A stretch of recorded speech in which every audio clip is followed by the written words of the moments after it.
Hi friends, എല്ലാവർക്കും AJ's ക്രിയേഷൻസിൻ്റെ പുതിയൊരു എപ്പിസോഡിലേക്ക് സ്വാഗതം. നിങ്ങളെല്ലാവരും ആദ്യമായിട്ടാണ് ഈ ചാനൽ കാണുന്നതെങ്കിൽ സബ്സ്ക്രൈബ് ചെയ്യാൻ മറക്കരുതേ.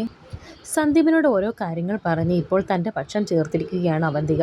അങ്ങനെ സന്ദീപ് ഇപ്പോൾ സ്വന്തം വീട്ടിൽ നിന്നും ഇറങ്ങി അവന്തികയുടെ അടുത്ത് വന്നിരിക്കുകയാണ്. വീട്ടിലുള്ള ആർക്കും തന്നെ അറിയില്ല സന്ദീപ് അവന്തികയുടെ അടുത്തേക്കാണ് വന്നിരിക്കുന്നത് എന്ന്. നന്ദേട്ടൻ ഒരു കുഞ്ഞിനെ എനിക്ക് തന്നിരുന്നെങ്കിൽ ഞാൻ ഇപ്പോഴും ആ നെല്ലിശ്ശേരി വീട്ടിലുണ്ടായേനെ. അവിടെയുള്ള ആരും തന്നെ എന്നെ മനസ്സിലാക്കാൻ ശ്രമിച്ചിട്ടില്ല. നിന്നിലൂടെ ഞാനിപ്പോൾ എന്നെ തന്നെയാണ് കാണുന്നത്. ഇതേ അവസ്ഥയായിരുന്നു എനിക്കും. എല്ലാവരും എന്നെ ഒറ്റപ്പെടുത്തി. അതുകൊണ്ടാണ് ഇങ്ങനെയൊക്കെ സംഭവിച്ചത്. സമൂഹത്തിൻ്റെ മുന്നിൽ നീ അന്തസ്സായി തന്നെ ജീവിക്കണം. നിന്നെ അപമാനിച്ചവരുടെ മുന്നിൽ നീ തല ഉയർത്തി നടക്കണം, വേണ്ടേ എന്നൊക്കെ അവന്തിക ഇപ്പോൾ സന്ദീപിനോട് പറയുന്നുണ്ട്. മൂർത്തിയും അവിടെ നിൽക്കുന്നുണ്ട്. ജ്യൂസ് എടുത്ത് കുടിക്കുക എന്ന് അവന്തിക പറയുമ്പോൾ സന്ദീപ് ഉടനെ തന്നെ ജ്യൂസ് എടുത്ത് കുടിക്കുന്നു. അവന്തിക വന്ന് സന്ദീപിനെ കയ്യിലെടുക്കാൻ വേണ്ടി സന്ദീപിൻ്റെ തലയിലൊക്കെ തലോടുന്നുണ്ട്. സന്ദീപിന് വേണ്ട സൗകര്യങ്ങളൊക്കെ ഒരുക്കിയിട്ടില്ലേ എന്ന് മൂർത്തിയോട് ചോദിക്കുന്നുണ്ട്. അപ്പോൾ മൂർത്തി പറയുന്നുണ്ട് എല്ലാം ശരിയാക്കിയിട്ടുണ്ട് എന്ന്. നിനക്ക് എന്നെ കമ്പനി ഗസ്റ്റ് ഹൗസിൽ താമസിക്കാം, അവിടെ എല്ലാം റെഡിയാണ് എന്ന് സന്ദീപിനോട് പറയുന്നുണ്ട് അവന്തിക. എനിക്ക് എൻ്റെ പഴയ അനിയനെ തിരിച്ചു കിട്ടി.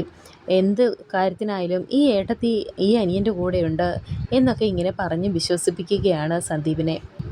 സന്ദീപ് ഇതെല്ലാം വിശ്വസിക്കുന്നുമുണ്ട്. ശേഷം ഇപ്പോൾ അവന്തിക മൂർത്തിയുമായി മാറി നിന്ന് സംസാരിക്കുന്നുണ്ട്.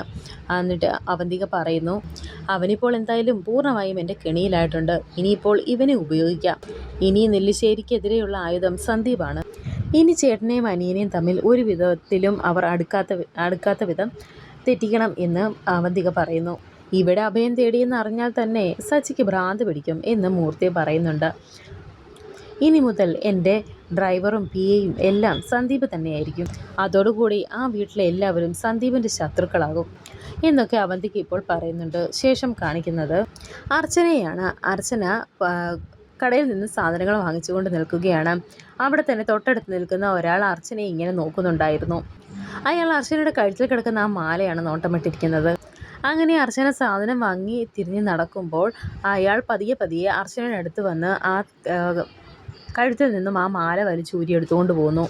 അർച്ചന പുറകെ ഓടുന്നുണ്ട്. എന്നാൽ അർച്ചന അവിടെ തട്ടി റോഡിലേക്ക് മറിഞ്ഞു വീഴുന്നുണ്ട്. അർച്ചന ബഹളം വീഴുന്നത് കണ്ട് അവിടെ നിന്ന് 2-3 ചെറുപ്പക്കാർ വന്ന് അർച്ചനയോട് ചോദിക്കുന്നുണ്ട് എന്തു പറ്റിയെന്ന്. ഉടനെ അർച്ചന പറയുന്നുണ്ട് എൻ്റെ മാല ദേ അയാൾ എടുത്തുകൊണ്ട് പോയി എന്ന് പറയുമ്പോൾ ഒരാൾ അർച്ചനയുടെ പുറകെ ഓടുന്നുണ്ട്. വേറെ 2 പേർ അർച്ചനയെ അവിടെ നിന്നും എഴുന്നേൽപ്പിക്കുന്നു. അപ്പോൾ അർച്ചന അവരോട് പറയുന്നുണ്ട് എൻ്റെ മാല അവരെടുത്തുകൊണ്ട് പോയി, ഒന്ന് പോയി നോക്കണേ എന്ന് പറഞ്ഞ് അവരും ഇപ്പോൾ പുറകെ ഓടുകയാണ്. അങ്ങനെ അവർ അയാളെ ഇട്ട് ഓടിക്കുന്നുണ്ട്. ഓടുന്ന വഴിക്ക് ഇപ്പോൾ സച്ചിയുടെ കാറിന് മുന്നിൽ തട്ടി വീഴുന്നുണ്ട് അയാൾ. ഉടനെ തന്നെ സച്ചി കാറിൽ നിന്നും ഇറങ്ങുന്നു. സച്ചിയോട് അവിടെ അയാളെ ഇട്ട് ഓടിച്ച് വന്നവർ പറയുന്നുണ്ട് അയാൾ കള്ളനാണെന്ന്. ഉടനെ സച്ചിയും അയാളുടെ പുറകെ ഓടുന്നു. അങ്ങനെ ഓടിച്ചിട്ട് അയാളെ പിടിക്കുന്നുണ്ട് സച്ചി. അർച്ചനയുടെ കാലിന് വീണപ്പോൾ മുറിവ് പറ്റിയിട്ടുണ്ട്. അർച്ചന അവിടെ നിന്ന് കരയുകയാണ്. അങ്ങനെ ഇപ്പോൾ അയാൾ കത്തിയൊക്കെ എടുത്ത് കാണിച്ച് പേടിപ്പിക്കുന്നുണ്ട് അവരെ. ഈ സമയം സച്ചി അയാളുടെ കയ്യിലിരിക്കുന്ന ആ താലിമാല കാണുന്നുണ്ട്. അതേസമയം തന്നെ അതുവഴി കാറിൽ അവന്തികയും വരുന്നുണ്ടായിരുന്നു. സച്ചിയെ കണ്ട് പെട്ടെന്ന് തന്നെ വണ്ടി സൈഡിൽ ഒതുക്കി അവന്തിക അവിടെ നിന്നും ഇറങ്ങുന്നു. ഉടനെ തന്നെ അർച്ചനയും അവിടെ നിൽക്കുന്നത് കാണുന്നു. സച്ചിയും അർച്ചനയും കണ്ട് ഞെട്ടി നിൽക്കുകയാണ് അവന്തിക. ഇവർ തമ്മിൽ കണ്ടാൽ അത് പ്രശ്നമാവുമല്ലോ എന്ന് മനസ്സിലാക്കുന്ന അവന്തിക പെട്ടെന്ന് തന്നെ അർച്ചനയുടെ അരികിലേക്ക് ചെല്ലുന്നു. അങ്ങനെ സച്ചി അയാളെ പിടിച്ച് കയ്യിലിരിക്കുന്ന ആ മാല മേടിക്കുന്നുണ്ട്. മാല മേടിച്ച് അവിടെ നിൽക്കുന്ന ഒരാളുടെ കയ്യിൽ കൊടുത്തിട്ട് പറയുന്നു ഈ മാല അയാൾക്ക് കൊടുത്തേക്ക് എന്ന് പറയുന്നു. അങ്ങനെ ഇപ്പോൾ ഒരു പയ്യൻ ആ മാല കൊണ്ടുവന്ന് ചേച്ചി മാല കിട്ടി എന്ന് പറഞ്ഞ് അർച്ചനയുടെ കയ്യിൽ കൊടുക്കുന്നുണ്ട്. അപ്പോൾ അയാൾക്ക് നന്ദി പറയുന്നുണ്ട് അർച്ചന. ഉടനെ ആ പയ്യൻ പറയുന്നുണ്ട് ഞാനല്ല, ഒരു ടാക്സി ഡ്രൈവർ വന്നാണ് ഈ മാല എടുത്തത്. ആ കള്ളൻ കത്തിയൊക്കെ വീശി ആകെ പ്രശ്നമാക്കി.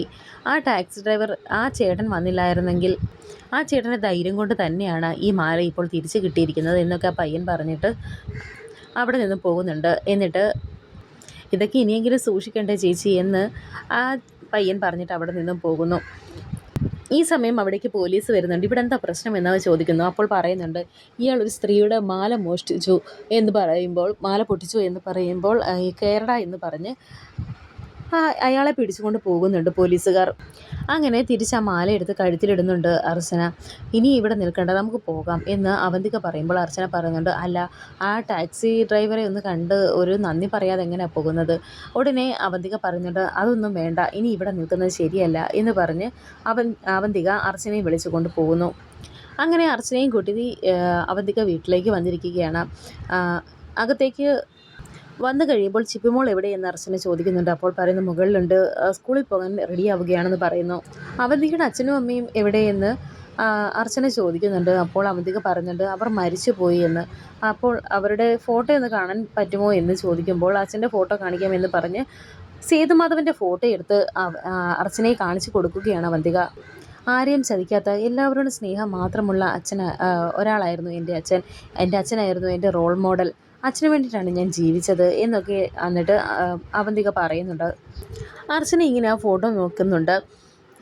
ഉടനെ അവന്തിക അന്ന് സേതുമാധവൻ പറഞ്ഞ് ഇറക്കി വിട്ട ആ സന്ദർഭങ്ങളൊക്കെ ആലോചിക്കുകയാണ് അവന്തിക. നീ ആയിരുന്നല്ലോ ഈ വീടിൻ്റെ വിളക്ക്, ഇപ്പോൾ ഇത് കണ്ടവൻ്റെ വീട്ടിലെ വിളക്കായി എന്നൊക്കെയാണ് ആലോചിക്കുന്നത് എന്നൊക്കെ മനസ്സിൽ വിചാരിക്കുകയാണ്. ഉടനെ അർച്ചന അപ്പോൾ ആ ഫോട്ടോ നോക്കിയിട്ട് പറയുന്നുണ്ട്, ഇത് കണ്ടാലേ അറിയാം അദ്ദേഹം ഒരു നല്ല മനുഷ്യനായിരുന്നു എന്ന്. അങ്ങനെ അവർ സംസാരിച്ചുകൊണ്ടിരിക്കുന്ന സമയം സമ്പ്രദായൻ്റെ എന്ന് വിളിച്ച് മുകളിൽ നിന്നും ചിപ്പിമോൾ താഴേക്കിറങ്ങി വരുന്നുണ്ട്. ചിപ്പി ഓടി വന്ന് അർച്ചനയെ കെട്ടിപ്പിടിക്കുന്നുണ്ട്. അർച്ചന ഉമ്മയൊക്കെ കൊടുക്കുന്നുണ്ട്. ഇതൊന്നും തീരെ ഇഷ്ടപ്പെടാതിരിക്കുന്നുണ്ട് അവന്തികയ്ക്ക്. എത്ര ദിവസമായി മോളെ കണ്ടിട്ട്, സത്യം പറഞ്ഞാൽ മോളെ കാണാൻ വേണ്ടിയിട്ട് ആൻറ്റി ഇങ്ങോട്ടേക്ക് വന്നത് എന്ന് അർച്ചന പറയുമ്പോൾ ചിപ്പിമോൾ പറയുന്നുണ്ട്, ഇന്ന് സ്കൂൾ വിട്ട് വന്നിട്ട് ആൻറ്റിയെ വീഡിയോ കോൾ ചെയ്ത് സംസാരിക്കാമെന്ന് ഞാൻ വിചാരിച്ചതേ ഉള്ളൂ എന്ന് പറയുമ്പോൾ, മോൾ ബ്രേക്ക്ഫാസ്റ്റ് കഴിച്ചോ എന്ന് അർച്ചന ചോദിക്കുന്നുണ്ട്. ഉടനെ ചിപ്പി പറയുന്നുണ്ട് ഇല്ല എന്ന്. അപ്പോൾ അവന്തിക പറയുന്നുണ്ട്, ബ്രേക്ക്ഫാസ്റ്റ് കഴിക്കാൻ അങ്ങോട്ടേക്ക് ചെല്ലു, ജെനി ആൻറ്റി അത് എടുത്തു തരുമെന്ന് പറയുന്നു. അവന്തിക പറയുന്നു, എനിക്ക് സമൃദ്ധ ആൻറ്റി ബ്രേക്ക്ഫാസ്റ്റ് തന്നാൽ മതി എന്ന് ചിപ്പി പറയുന്നുണ്ട്. ഉടനെ അവന്തിക പറയുന്നു, എന്തിനാ ആൻറ്റിയെ വെറുതെ ബുദ്ധിമുട്ടിക്കുന്നത്, അമ്മ എടുത്തു തരാമെന്ന് പറയുന്നു. ഉടനെ ചിപ്പി പറയുന്നുണ്ട്, വേണ്ട, എനിക്ക് സമൃദ്ധ ആൻറ്റി തന്നെ തന്നാൽ മതി, മോൾക്ക് ഞാൻ തന്നെ ബ്രേക്ക്ഫാസ്റ്റ് കൊടുത്തോളാം എന്ന് പറഞ്ഞ് ചിപ്പിക്ക് ഇപ്പോൾ അർച്ചന തന്നെ ആഹാരമൊക്കെ വാരിക്കൊടുക്കുന്നുണ്ട്. ഇതൊക്കെ കണ്ട് ഒട്ടും ഇഷ്ടപ്പെടാതെ വളരെയധികം ദേഷ്യത്തോടെ തന്നെ അവന്തിക അവിടെ നിൽക്കുന്നുണ്ട്. എന്നിട്ട് പതുക്കെ ഇപ്പോൾ ചിപ്പി അർച്ചനയോട് പറയുന്നുണ്ട്, അമ്മയ്ക്ക് അസൂയാണ്, അമ്മയ്ക്ക് എന്നെ അമ്മ അല്ലാതെ വേറെ ആരും എന്നെ സ്നേഹിക്കുന്നത് അമ്മയ്ക്ക് ഇഷ്ടമല്ല എന്ന് പറയുമ്പോൾ അർച്ചന പറയുന്നുണ്ട്, അതിന് അമ്മയെ കുറ്റം പറഞ്ഞിട്ട് കാര്യമില്ല, എല്ലാ അമ്മമാർക്കും അങ്ങനെ തന്നെയാണ്. അങ്ങനെ കഴിച്ചു കഴിഞ്ഞിട്ടുണ്ട് അവർ. ചിപ്പിമോൾ കാറിൽ കയറി പോകാൻ നേരം അർച്ചന വീണ്ടും ചിപ്പിമോൾക്ക് ഒരു ഉമ്മയൊക്കെ കൊടുക്കുന്നു. ഇത് കണ്ട് അവന്തിക മനസ്സിൽ വിചാരിക്കുന്നുണ്ട്, എടി ഭയങ്കരി, നീ എൻ്റെ മോളെയും വശീകരിച്ചോ? ഇവളെങ്ങനെയാണ് ഗോകുലിൻ്റെ ഭാര്യയായി വന്നതെന്ന് കണ്ടെത്തണം, എന്നിട്ട് വേണം ഈ കളി അവസാനിപ്പിക്കാൻ എന്ന് അവന്തിക മനസ്സിൽ വിചാരിക്കുന്നു. ശേഷം കാണിക്കുന്നത് ശോഭനയാണ്. ശോഭന ചെടി നനച്ചുകൊണ്ടിരിക്കുകയാണ്. അവിടേക്കിപ്പോൾ അവന്തിക അർച്ചനയും കൂട്ടി വന്നിട്ടുണ്ട്. അങ്ങനെ അവർ അകത്തേക്ക് ചെല്ലുന്നുണ്ട്.